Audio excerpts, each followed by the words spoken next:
Assalamualaikum warahmatullahi wabarakatuh.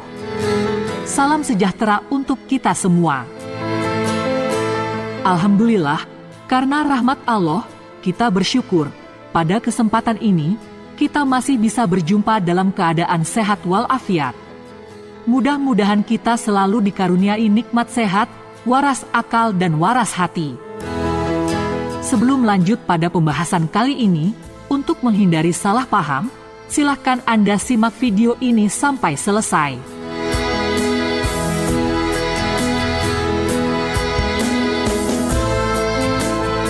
Beberapa tahun belakangan ini, media sosial dihebohkan dengan pemberitaan kedatangan gelombang pengungsi Rohingya, serta timbulnya berbagai persoalan di dalamnya di tanah Aceh. Menyikapi hal tersebut, pemerintah Indonesia berpedoman pada inti Konvensi 1951, Asas Non-Refoulement, sebagai prinsip dasar kerja UNHCR, yaitu asas prinsip larangan bagi negara untuk mengembalikan pengungsi ke negara asal ketika mendapatkan bahaya atau ancaman penganiayaan sebagai perlindungan bagi para pengungsi. Pengungsi Rohingya berangkat dari lokasi sekitar Bangladesh, berlayar berhari-hari di Laut Andaman hingga sekitar Selat Malaka, dan berlabuh di pantai-pantai sekitar Provinsi Aceh. Mereka datang bergelombang dengan beberapa perahu yang berbeda. Ada yang mendarat di Pulau Weh, Pidi, Biren, Aceh Timur, Pantai Batu Hitam, Jurong Keuramat, Gampong Aimaule, bahkan Pulau Sabang. Di awal Desember 2023, tercatat sebanyak 1.300 pengungsi Rohingya, 139 jiwa diantaranya mendarat di Pulau Sabang. 2 pekan sebelumnya di bulan November, sebanyak 1.084 pengungsi Rohingya kembali mendarat di Aceh.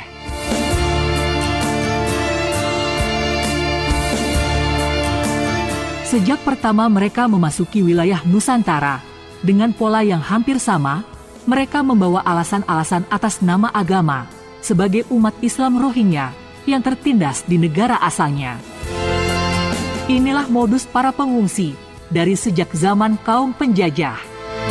Sehingga masyarakat Aceh bersedia menampung, merawat, memenuhi kebutuhan, serta memberi makan dan minum kepada mereka. Penerimaan masyarakat Aceh pada awalnya bukanlah hanya mengenai persoalan kemanusiaan.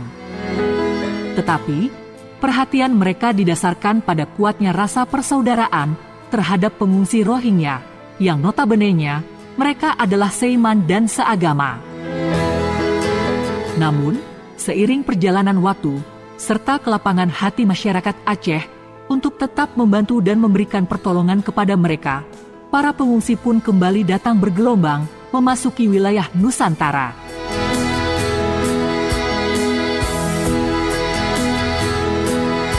Pengungsi Rohingya selama ini hanya memanfaatkan kebaikan dan pengorbanan masyarakat Aceh. Mereka hanya menjadikan Aceh sebagai tempat transit untuk kemudian melarikan diri menuju ke beberapa wilayah Asia sebagai tujuan pelarian mereka dari pengungsian di Bangladesh. Masyarakat Aceh kini mulai mencium gelagat busuk dari berbagai perilaku orang-orang Rohingya, serta adanya indikasi sindikat perdagangan manusia. Masyarakat Aceh kini mulai terusik dengan keberadaan Rohingya yang tak peduli dengan soal etika, adat istiadat, keamanan serta kenyamanan kehidupan masyarakat lokal. Masyarakat Aceh hari ini telah menolak keras kedatangan para pengungsi Rohingya menginjakkan kakinya di tanah Aceh. Bila kita mau memahami timbulnya berbagai persoalan para pengungsi Rohingya, tentu sangat wajar akan ketegasan sikap menolak masyarakat Aceh. Walaupun mereka hari ini tak lagi seperti awal kedatangan para pengungsi Rohingya, menerima dengan kelapangan, penuh toleran dan rasa kemanusiaan. Apakah penolakan masyarakat Aceh kali ini adalah sebuah bentuk kesombongan? Atau justru masyarakat Aceh kapok dengan perilaku buruk para pengungsi Rohingya? Lalu pertanyaan besarnya, mengapa pengungsi etnis Rohingya selama bertahun-tahun tujuan utama mereka selalu Aceh? Apakah para pengungsi itu bertahun-tahun hidup di lautan, atau justru mereka warga Rohingya lain yang baru saja mengungsi? Apa yang membuat etnis Rohingya terusir dari tanah tempat tinggal mereka? Mengapa etnis Rohingya harus mengungsi dan meninggalkan tanah tempat tinggal mereka? Itulah beberapa pertanyaan yang harus dicari jawabannya, baik oleh pemerintah Indonesia ataupun UNHCR yang menangani para pengungsi Rohingya. Masyarakat Indonesia menunggu jawaban itu segera agar dunia memahami dan tak ada lagi kelompok yang mengatasnamakan hak asasi manusia, mendiskreditkan masyarakat Aceh atas penolakan mereka terhadap pengungsi Rohingya.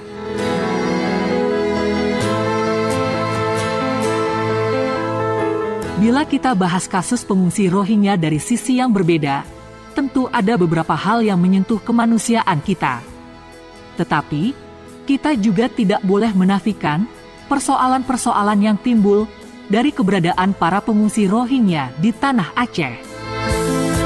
Ketika kita membaca pola hidup para pengungsi yang ada di Indonesia, mereka memiliki kesamaan ciri di antara para pengungsi lainnya, walaupun berbeda negara. Seperti halnya kelompok urban, seperti Habib Ba Alawi Yaman di Indonesia, yang telah bercokol dari sejak zaman penjajah Belanda hingga saat ini. Pola-pola mereka pun sama seperti sejarah masa lalu kehidupan etnis Rohingya. Mereka datang dari Bangladesh, lalu menempati tanah Myanmar. Kesamaan ini berawal dari sejarah kelam bangsa Nusantara yang dijajah Belanda. Tentara Belanda mengakomodir urban Yaman, terutama turunan Habib Ba Alawi, yang menginginkan lepas dari himpitan ekonomi. Atas inisiasi Belanda pun, kaum urban Yaman diangkut ke Indonesia untuk membantu memuluskan rencana Belanda menguasai tanah Nusantara. Oleh sebab menghadapi kehidupan serba sulit, masyarakat Yaman pun harus banting tulang, peras keringat untuk tetap bertahan hidup di tanah kering kerontang. Di tengah kemelut yang terjadi di negeri Abrahah Yaman itu, di saat semua berjibaku dengan perang dan kemiskinan, justru para Habib Ba Alawi tidak berbarokah, keluar meninggalkan negerinya sendiri. Mereka memilih mengungsi ke berbagai negara di Asia, dengan pola-pola yang persis sama seperti para pengungsi Rohingya, lebih memilih menjadi antek-antek penjajah, menjadi pengkhianat bangsa di berbagai negara. Sementara, awal kedatangan pengungsi Rohingya di Indonesia, ketika pemerintah meminta umat Islam mempertimbangkan penerimaan orang-orang Rohingya, berbagai kelompok aliansi melakukan demo besar-besaran dipimpin seorang imam jumbu, kaum Habib Ba Alawi. Mereka menuntut pemerintah menampung kedatangan para pengungsi Rohingya. Sebagai sesama kaum urban, antara Habib Ba Alawi Yaman dan kaum urban etnis Rohingya di Indonesia, Habib Rizik sang imam jumbo para Habib Ba Alawi Yaman itu menunjukkan kemestri untuk saling berempati terhadap sesama kaum urban lainnya dari etnis Rohingya, lantaran mereka mempunyai latar belakang sejarah yang sama seperti urban Yaman.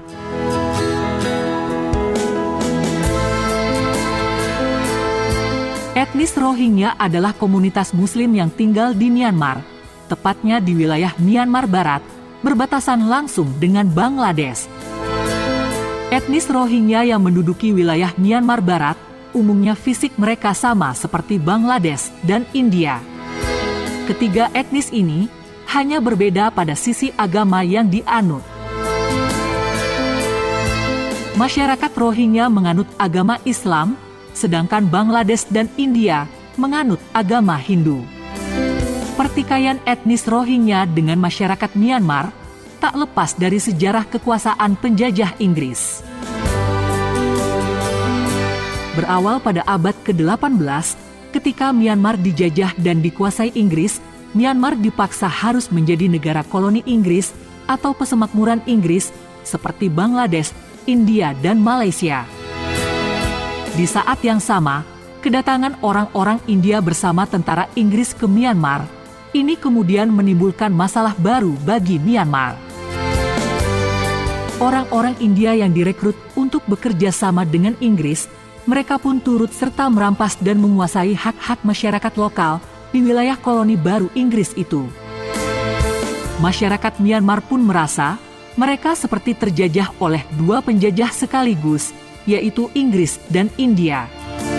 Kesamaan fisik antara masyarakat Rohingya, Bangladesh dan India inilah kemudian banyak menciptakan gesekan antara Myanmar dan Rohingya. Masyarakat Myanmar beranggapan asal-usul Rohingya adalah India dan Bangladesh.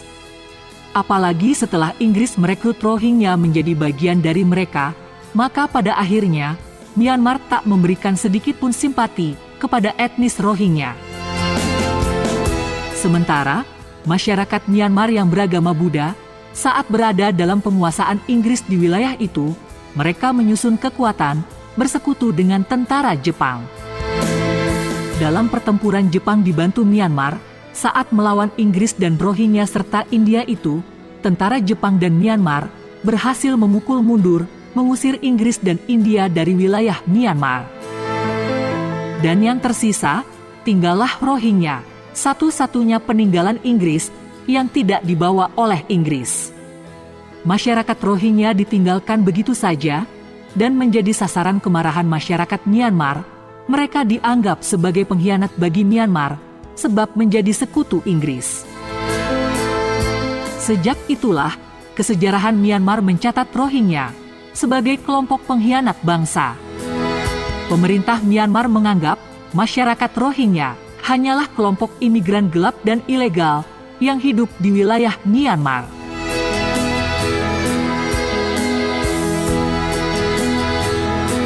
Pada tahun 1947, ketika lahir konstitusi baru di Myanmar, awalnya Myanmar memberikan hak hukum dan suara penuh kepada masyarakat Rohingya. Namun sayang, pada tahun 1962, setelah terjadi kudeta militer di Myanmar, mengakibatkan Rohingya kembali tidak dianggap, hingga kemudian keluar Undang-Undang tahun 1982 tentang Rohingya, tidak lagi diakui sebagai etnis yang ada di Myanmar, dan kewarganegaraan mereka dihapus sebagai warga negara Myanmar. Maka tidak heran bila kekerasan yang melibatkan masyarakat Myanmar terhadap etnis Rohingya, pemerintah tak pernah memproses secara hukum. Sehingga masyarakat Rohingya mulai ketakutan dan mereka merasa sudah tidak lagi aman hidup di Myanmar. Dalam kondisi seperti ini, masyarakat Rohingya secara berangsur-angsur melakukan pelarian dari Myanmar sejak tahun 1970 dan setelah pemerintah Myanmar menerbitkan Undang-Undang tahun 1982 tentang penghapusan kewarganegaraan Rohingya, mereka memulai pelarian besar-besaran ke berbagai negara tetangga seperti Thailand, Malaysia, Bangladesh, serta negara kita Indonesia. Aceh sebagai tempat berlabuh orang-orang Rohingya, pada awal pelarian mereka, sebenarnya banyak masyarakat yang simpati, sekaligus prihatin, menyambut dan memberikan suaka terhadap mereka. Masyarakat Aceh menyebut para pengungsi Rohingya sebagai manusia perahu yang dapat menampung banyak orang dan mendarat di Aceh. Pada tahun 2011, ketika masyarakat Aceh menyambut pengungsi Rohingya dengan tangan terbuka, mereka rela membantu dengan memberikan harta benda serta bahan pangan. Sejak tahun 2011 hingga tahun ini, pengungsi Rohingya di Aceh terhitung sebanyak 2.446 pengungsi tersebar di Kabupaten Aceh Besar, Pidi dan Lok Sumawe. Dan beberapa peristiwa penolakan kedatangan pengungsi Rohingya di Aceh yang paling mendasar lantaran tidak ada tempat penampungan memadai, serta banyaknya kesan buruk para pengungsi Rohingya sebelumnya. Seperti para pengungsi yang melarikan diri, tidak menjaga kebersihan, tidak mengindahkan syariat Islam, serta adat istiadat di kalangan masyarakat. Dari penolakan masyarakat Aceh, semakin terlihat buruknya sikap para pengungsi Rohingya dengan menolak bantuan yang diberikan warga. Bahkan, mereka membuang semua bantuan masyarakat tersebut ke laut. Bukan tanpa alasan, masyarakat Aceh menolak kedatangan pengungsi Rohingya, karena imigran Rohingya yang pernah terdampar sebelumnya berperilaku kurang baik dan tidak patuh pada norma-norma masyarakat setempat. Masyarakat Aceh sudah banyak berkorban untuk para pengungsi Rohingya, hanya demi memanusiakan mereka sebagai manusia. Namun, para pengungsi itu rupanya tidak pandai berterima kasih kepada masyarakat Aceh. Padahal, selama ini mereka telah banyak menjadi beban bagi masyarakat dengan berbagai ulah yang justru mempersulit diri mereka sendiri.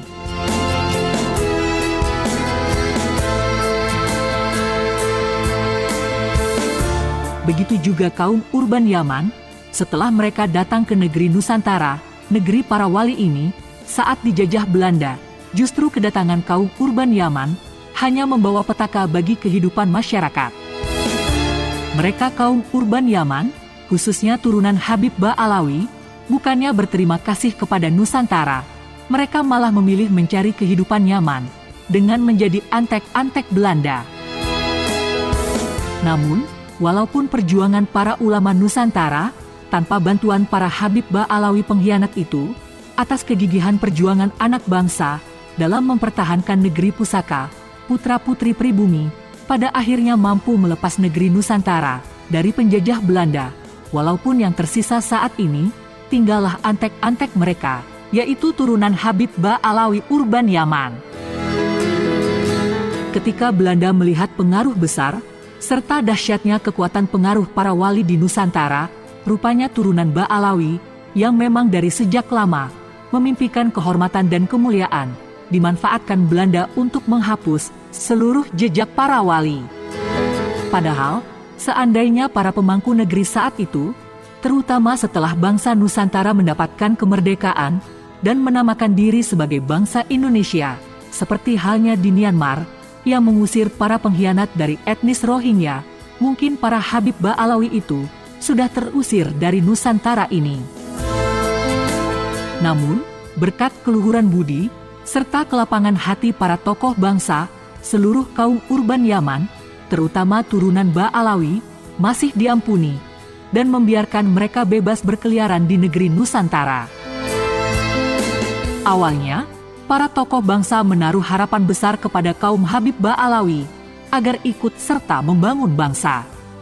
Namun harapan tinggal harapan, Belanda dengan penuh licik, membangun jiwa dan mimpi Ba Alawi menjadi kenyataan, agar mereka bisa menjadi manusia dihormati oleh umat Islam negeri ini. Dan kita saksikan hari ini, mereka semakin jumawa dengan kehormatan dan kemuliaan yang diperoleh dengan cara-cara dusta, mengaku turunan Nabi Shallallahu Alaihi Wasallam. Dari itu, bagi kaum urban yang ada di Indonesia, seperti pengungsi Rohingya dari Myanmar, Habib Ba Alawi yang datang dari Yaman dan lain-lain, malulah, sekali lagi malulah kalian hidup di tanah negeri kami, tanah tumpah darah kami yang kalian tempati hari ini.